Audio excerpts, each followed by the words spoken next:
Yo, on est de retour pour la suite de One Piece avec 4 chapitres. Comme d'hab, si t'as jamais vu, bah attention, je vais spoiler. Et si t'as déjà vu, bah tu peux rester, j'en suis sûr que ça va te rappeler des bons souvenirs. Ou pas. Dans cette vidéo, il y aura du drama, il y aura de la tristesse, il y aura des larmes. Donc sortez les mouchoirs tout de suite, je préfère prévenir. Et avant de commencer, oubliez pas celui-là, ça fait plaisir, ça me donne de la force. Voilà, allez, c'est parti.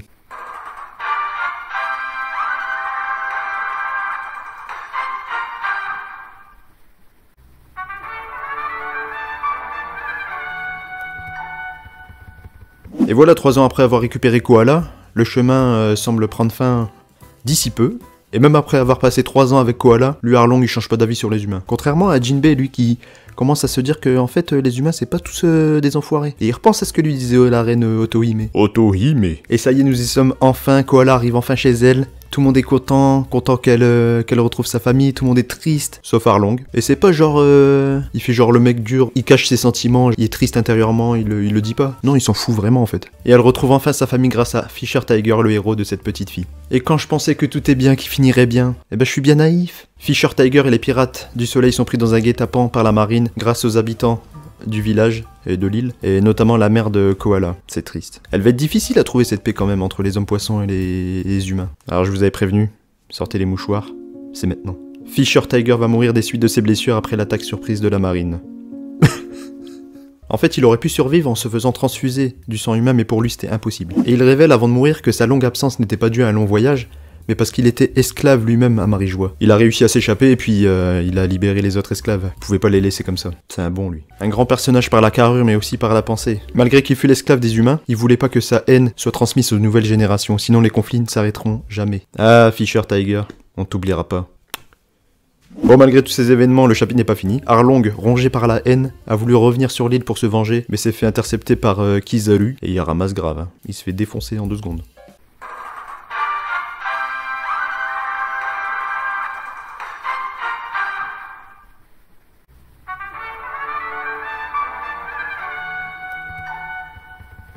On retrouve Arlong emprisonné par la marine et Jinbei le nouveau capitaine des Pirates du Soleil. Les Pirates du Soleil apprennent dans les journaux que si Fisher Tiger est mort, c'est parce qu'il a refusé de recevoir du sang humain. En gros, c'est tourné comme s'il avait refusé le sang humain, genre on lui a proposé, lui, il a refusé. Genre s'il est mort, c'est de sa faute. C'est pas vraiment ça l'histoire en fait. La reine elle continue de se démener pour obtenir des signatures pour enfin une cohabitation entre les humains et les hommes poissons, mais c'est mission impossible. Elle continue de se démener, à sauver les naufrages humains, à faire rêver les jeunes générations. Elle continue. Et sur les 1000 signatures qu'elle a reçues en 5 ans, bah ils vont tous se rétracter, genre la même après-midi. Genre ils se sont donné rendez-vous. Oh là là.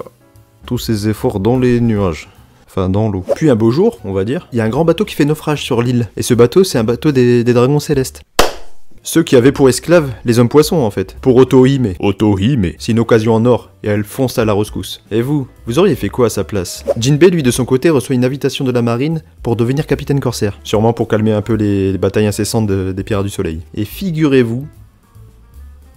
Musique suspense, s'il vous plaît.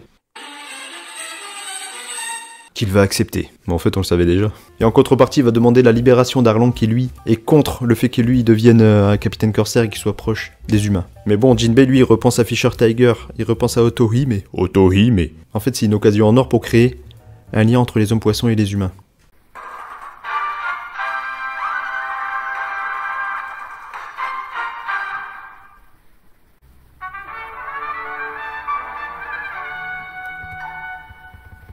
Le dragon céleste qui a échoué sur l'île s'appelle Saint Miosgard. Alors, il a échoué sur l'île, ok. Il est blessé, d'accord. Dans sa situation, vous feriez quoi vous? 1. Vous insultez les habitants de l'île. 2. Vous menacez les habitants de l'île. 3. Vous demandez de l'aide.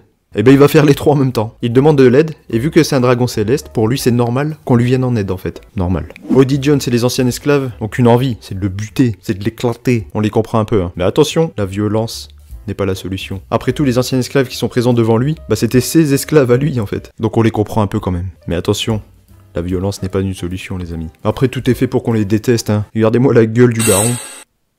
Hop hop hop. On rigole pas du physique des gens. Bon du coup les anciens esclaves libèrent leur haine et décident de l'achever. Sauf qu'au moment de l'achever, il y a la reine Otohime qui vient s'interposer entre les deux. Elle insiste, comme Fisher Tiger, de ne pas transmettre la haine envers les enfants qui sont aussi présents sur place. Et au moment où la reine est en grand danger, pris en otage par Saint Miosgard, la princesse Shirahoshi appelle les rois des mers sans faire exprès et laisse tout le monde sans voix. Et d'après Vanderdecken, présent également sur place, tous ses ancêtres ont passé leur vie à la recherche de cette légende, de cette princesse sirène capable de contrôler les rois des mers. Et c'est à partir de ce moment que ce taré devient taré, enfin je crois. Du coup il cherche une solution pour se marier avec elle, sauf qu'elle a 6 ans. Il est vraiment taré en fait. Soigné, Sainte Miosgarde continue d'être méprisant avec les hommes poissons. Attention, la violence ne résout rien. Et alors qu'il s'apprêtait à rentrer chez lui, il y a la reine qui veut profiter de ce voyage pour essayer de négocier avec les dragons célestes. Tout le monde est anxieux, tout le monde a peur, le temps paraît long. Est-ce qu'elle va finir esclave à son tour? Est-ce qu'elle va être emprisonnée? Est-ce qu'elle va mourir? Finalement, quelques jours plus tard, elle revient en ayant réussi ses négociations. Bravo, soulagement.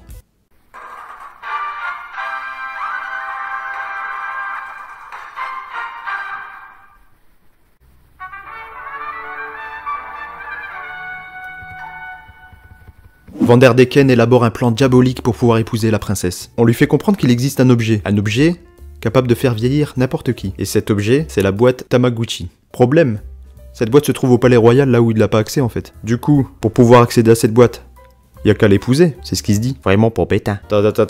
Du coup, je résume. Pour pouvoir épouser la princesse, il a besoin de cette boîte, sauf que pour avoir cette boîte, il doit épouser la princesse. Oh, pas con, hein. De retour, la reine explique qu'elle détient une lettre de soutien d'un noble de Marijoie pour le rapprochement entre les hommes poissons et les humains. Mais qu'il lui manque que des signatures en fait des hommes poissons. Après son discours, elle obtient 1, 2, 3, 5, 10, 100, 1000, des milliers de signatures. 7 ans de lutte, 7 ans de combat pour obtenir toutes ces signatures. Elle arrive enfin à son but. Bravo, t'as mon respect.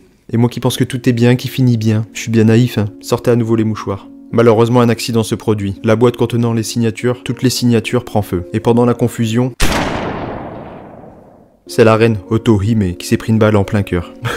Ces derniers mots sont principalement dédiés au prince Fukabushi, devenu fou furieux. Elle lui empêche de ressentir de la haine, et elle dit que si elle est morte, c'est un peu de sa faute. C'est dur quand même. Et du coup, c'est à partir de ce moment-là que les deux autres frères commencent à faire les zouaves. En fait, c'est pour attirer l'attention de la princesse Shirahoshi, pour éviter qu'elle ait un choc, et qu'elle attire les rois des mers sans faire exprès, en fait. Et que ça ravage l'île entière. En fait, un peu plus tôt, la reine avait informé à ses fils que les rois des mers avaient été appelés par la princesse Shirahoshi, par leur sœur, mais qu'elle était inconsciente de tout ça. En même temps, elle a 6 ans. Et voilà, n'hésitez pas à me dire ce que vous avez pensé de ces chapitres. Moi, personnellement, j'ai grave kiffé. Ça faisait longtemps que j'avais pas ressenti un petit truc dans One Piece. Ça fait plaisir. Et même si on le savait déjà, Tiger et Otohime, je suis deg de leur mort. On vous oubliera pas. Vanderdecken, espèce de gros... Allez, voilà pour moi. Allez, à bientôt.